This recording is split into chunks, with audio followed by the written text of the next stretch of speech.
नमस्कार दोस्तों। राजस्थान में सरकार बदल गई। कांग्रेस पार्टी की सरकार चली गई, भाजपा की सरकार आ गई और वहां बिजली के दाम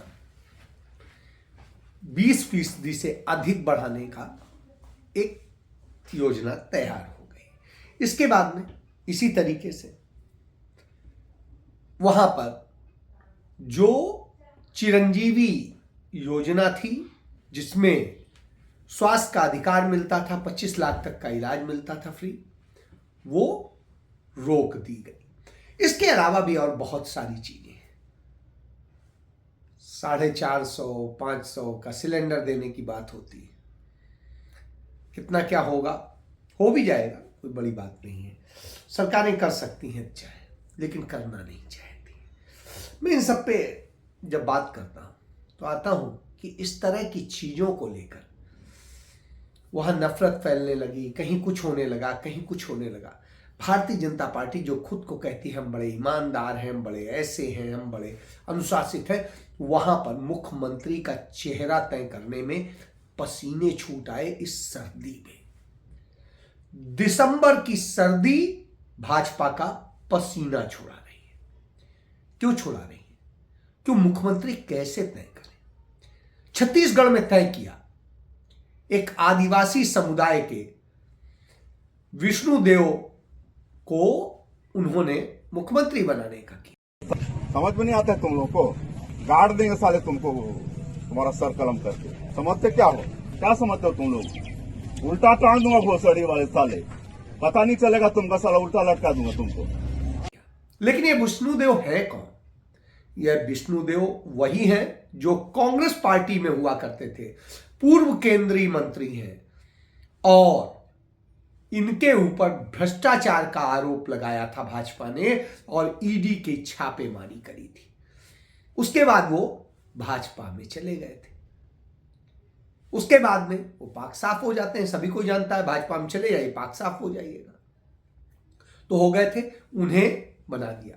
कहा था महिलाओं को रिप्रेजेंटेशन देंगे, 2 डिप्टी सीएम बनाने किया, लेकिन कोई महिला नहीं है। तो खेल आप समझ सकते हैं। आदिवासी को इसलिए बनाया क्योंकि वहां पर सबसे ज्यादा वोट जो है आदिवासियों का है और आने वाले लोकसभा चुनाव में उसे गेन करना है। तो साहब यह स्थिति है। मध्य प्रदेश में पिछड़े समुदाय के ही शिवराज सिंह चौहान मुख्यमंत्री हैं लंबे समय से। उनकी योजनाएं, उनकी नीतियां और तमाम चीजों के आधार पर जो जीत मिली, लेकिन भाजपा कहती है मोदी के चेहरे पर मिली। चलिए, हम भी ये मानते हैं।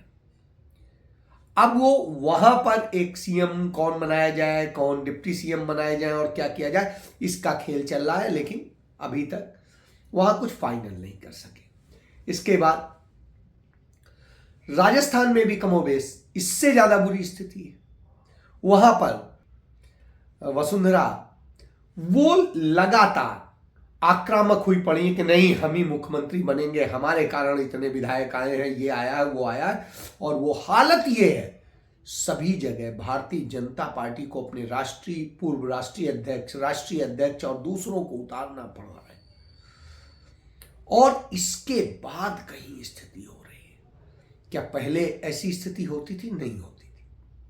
भारतीय जनता पार्टी में यह सिर्फ उटअव्वल जिस तरह से हो रहा है, क्योंकि सीएम वहां तय होगा। विष्णुदेव को जो सीएम बनाया गया, विष्णुदेव साय के लिए पहले ही अमित शाह ने कह दिया था आप विष्णुदेव को जिताइए, उन्हें बड़ा आदमी हम बना देंगे, यानी मुख्यमंत्री हम बना देंगे, कहा था।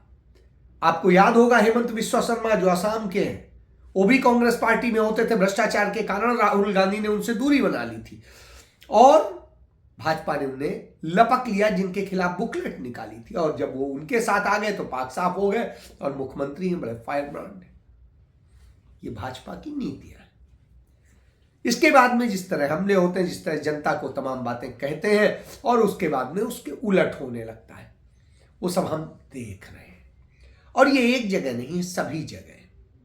चलिए, इतनी सारी कवायद के बाद भी नरेंद्र मोदी के चेहरे पर लड़े गए इस चुनाव में भारतीय जनता पार्टी को 11 लाख वोट कम मिले। बावजूद इसके वो चिल्लाते हैं। अब इस समय उन्होंने एक छापेमारी की हुई है। साहब छापेमारी कहां की हुई है? झारखंड के रहने वाले एक साहू जी, पिछड़ी जाति होती, वो धीरज साहू राज्यसभा सदस्य हैं कांग्रेस पार्टी से, शराब का व्यवसाय करते हैं, बड़ा व्यवसाय करते हैं, किसी कांग्रेस शासित राज्य में नहीं करते हैं, उड़ीसा में करते हैं, पश्चिम बंगाल में करते हैं और दूसरी जगह पे करते हैं, असम में। और साहब उनके यहां छापेमारी करके कहते हैं 300 करोड़ या 300 करोड़ से अधिक जो भी है हमने कैश बरामद किया। तो साहब यदि उन्होंने ये भ्रष्टाचार से किया हुआ है या कुछ और किया हुआ है, आप उन पे कार्रवाई करें। आज तक इनकम टैक्स डिपार्टमेंट ने इस बात का प्रेस नोट नहीं जारी किया कि यह पैसा अवैध है। चूंकि शराब का धंधा कैश में होता है तो ये कैश का पैसा था, वो 1000 करोड़ के आसपास का टैक्स देते हैं। सरकार को जो आदमी इतना टैक्स देता है, स्वाभाविक सी बात है वो नहीं हो सकता है। रही बात जो टैक्स का मसला होगा वो हल होगा, ब्लैक मनी तो है नहीं, तो साहब फिर गलत कैसे? आप उन्हें भ्रष्ट कह दे रहे हैं बगैर अभी आप ही की जांच एजेंसियों ने जांच नहीं की, उन्होंने भ्रष्ट नहीं कहा, भाजपा पहले ही बताने लगी। जब भाजपा यह कहती है तो सवाल उठता है कि यह भाजपाई किस आधार पे कहते हैं। भारतीय जनता पार्टी के तमाम सारे नेताओं की बात करेंगे। नरेंद्र मोदी के साथ गलबहियां डालने वाले महेश साह के पास से 13,500 करोड़ रुपया मिला था नगद। क्या कार्रवाई की? आज तक कुछ नहीं। नरेंद्र सिंह तोमर के बेटे जो पूर्व केंद्रीय मंत्री हैं, उनके बेटे ने जिस तरीके से हजारों करोड़ों की डील करी और सब कुछ हुआ और किस तरीके से नशे की खेती और सबका धंधा करता है, साहब उस पर क्या कार्रवाई हुई? कुछ नहीं। क्यों? भाजपा के हैं।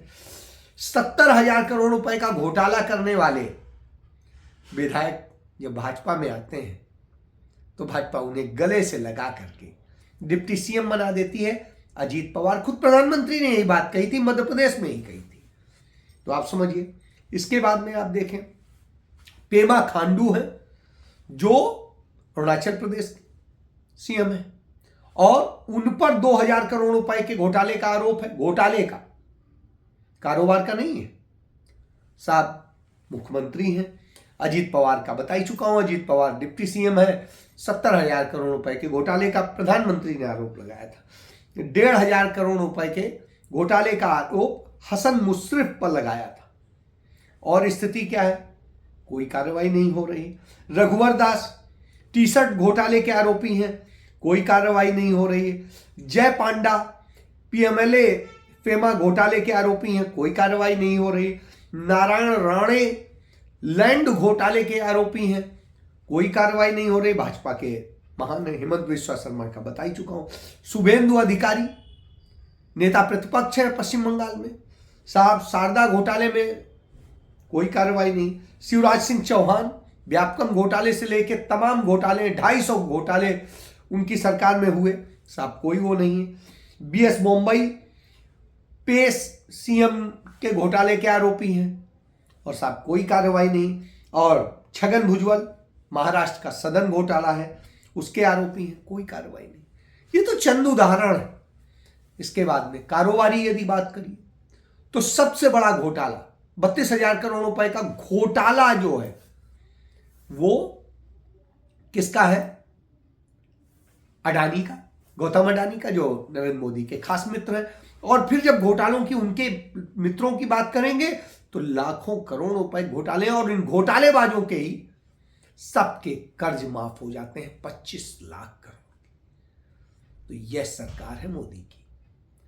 जब यह सरकार हो और वो आईना दिखाए कि पाई पाई का हिसाब लेंगे, तो देंगे पाई पाई का हिसाब, वो तो देंगे ही। आप दो ना, आप नहीं दे सकते। आपसे जो सवाल पूछ देगा उसे निकलवा देंगे।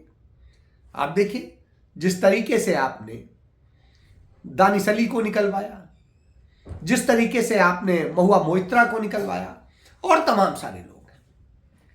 राहुल गांधी आपका कलाई खोलते ही रहते हैं, वो तो कहीं छिपा नहीं।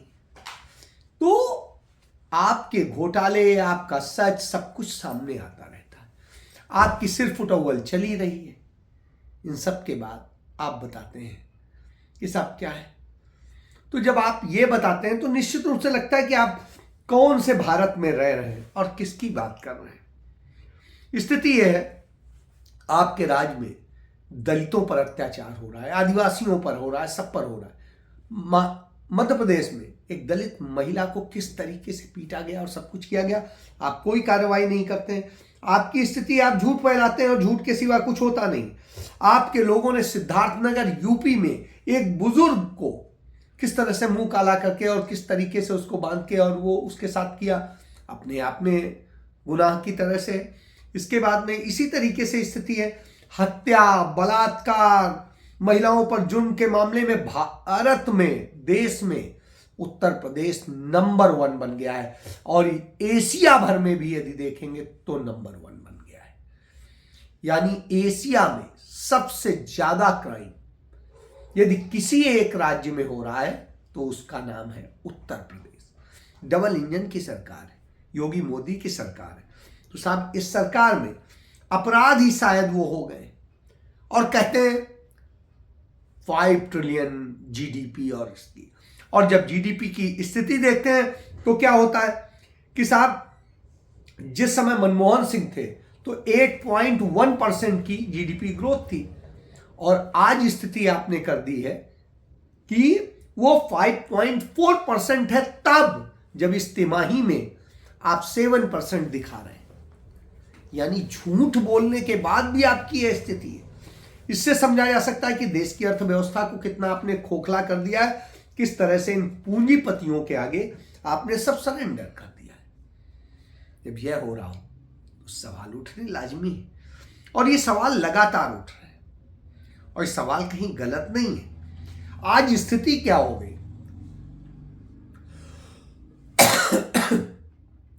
आप कहते थे 2022 में किसानों की आमदनी डबल हो जाएगी। आमदनी तो डबल नहीं हुई, खर्चा जरूर 4 गुना हो गया।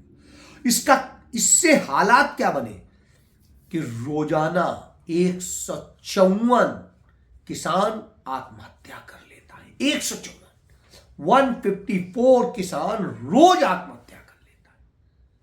कांग्रेस शासन से तुलना करते हैं साहब, तो ये 3 गुना नहीं 4 गुना है। अब आप समझिए, जब यह स्थिति हो तब आप किसकी बात करेंगे। तो आज आपकी स्थिति यह है कि आप इस तरह से करके और बताते हैं कि आप जनता के लिए कर रहे हैं, आप जनता, किसान को मजबूत बना रहे हैं, आप किसको मजबूत बना रहे हैं, समझ में नहीं आता है। जिस तरह का जंगल राज आपने स्थापित कर दिया है, जो हालात हैं, सबको देखकर लगता है कि आपने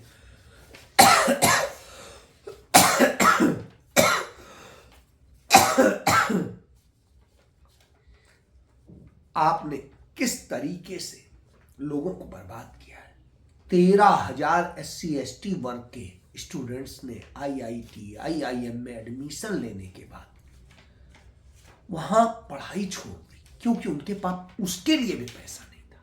पंडित जवाहरलाल नेहरू ने इसीलिए किया था कि इन संस्थानों में टोकन फीस ली जाएगी, सारी सुविधाएं दी जाएंगी, जिससे हमारे देश के काबिल बच्चे दुनिया स्तर के निकले और उसके कारण निकले और दुनिया भर के लीडर्स जो है, CEOs हैं, वो इन्हीं संस्थानों से निकले हैं। लेकिन आपने इन संस्थानों को पूंजीपतियों के हाथ में सौंप दिया, बर्बाद कर दिया है। आज शिक्षा की बर्बादी से लेकर देश की बर्बादी तक में आपका योगदान है। ऐसी स्थिति में आवाज उठाने वाला कौन होता है? इन अफसरों को आवाज उठानी चाहिए क्योंकि वो लोक सेवक है, लेकिन वो तो आपकी चाटुकारिता में होते हैं। लेकिन कुछ अफसर ऐसे होते हैं जो सेवा में रहते भी ईमानदार रहते हैं और सेवा के बाद भी रहते हैं और कुछ मांगते नहीं। ऐसे ही एक अफसर थे विजय शंकर सिंह, IG होकर रिटायर हुए, IPS थे, यूपी कैडर के। मैंने उन्हें बहुत समय से देखा जब वो एडिशनल SP होते थे, डिप्टी SP होते थे, और मैंने देखा उस आदमी ने अपने जीवन को सात्विकता में, ईमानदारी में और सरलता में जिया। कभी अफसरी नहीं हावी होने दी। वो एक प्रोफेसर ज्यादा लगते थे एक पुलिस अफसर की अपेक्षा। बहरहाल उन्होंने अपनी ड्यूटी इतनी अच्छी परफॉर्म की, कई जिलों के एसएसपी रहे कि उनके जाने के बाद उनके लिए लोग रोते थे। आज भी उनके लिए रो रहे हैं, क्योंकि अचानक कल उनका निधन हुआ। उनके निधन के बाद हर किसी के मन में एक दर्द है। आज सोशल मीडिया पे जो उनसे मिले भी नहीं, सोशल मीडिया पे उन्हें उनके प्रति श्रद्धा व्यक्त करने के लिए, संवेदना व्यक्त करने वालों की संख्या आज 30 लाख हो चुकी। 30 लाख लोगों ने उन्हें श्रद्धांजलि दी है। सोचिए, पुलिस महकमे ने एक रिटायर्ड अफसर के निधन पर सलामी दी कानपुर में, और कानपुर में आज जमघट लग गया भैरव घाट में उनको श्रद्धांजलि देने के लिए। आप सोचिए लोग कितना प्यार करते हैं, क्योंकि एक अच्छा अफसर, क्योंकि वो रिटायर होने के बाद में उन्होंने अपने आप को मृत प्राय नहीं कर दिया कि सुविधाएं और पैसे और उसका उपभोग करें। उन्होंने मुखर आवाज बनने का काम किया। हर मुद्दे पर सरकार को, उसकी नीतियों को जहां गलत होती थी घेरते थे, बोलते थे और मुखर होकर बोलते थे, और बड़ी शालीनता से हर बात का, हर ट्रोलर का भी जवाब देते थे। ऐसे लोगों को सलाम ही बनता है। तो इससे सीखना चाहिए इन प्रशासनिक अधिकारियों, पुलिस अधिकारियों को कि यदि आप अच्छे अफसर होते हैं, बोलते हैं, करते हैं और ईमानदार होते हैं, तो कोई आपका ना कुछ बिगाड़ सकता है और आप सबके दिलों में जगह बनाते हैं। तो विजय शंकर बनिए। विजय शंकर सिंह बनना एक किसी भी व्यक्ति के लिए इससे सम्मानजनक और कुछ नहीं हो सकता। सम्मान यह होता है कि जाने के बाद आज मैं भी आप उनको सैल्यूट कर रहा हूं। जय हिंद विजय शंकर जी।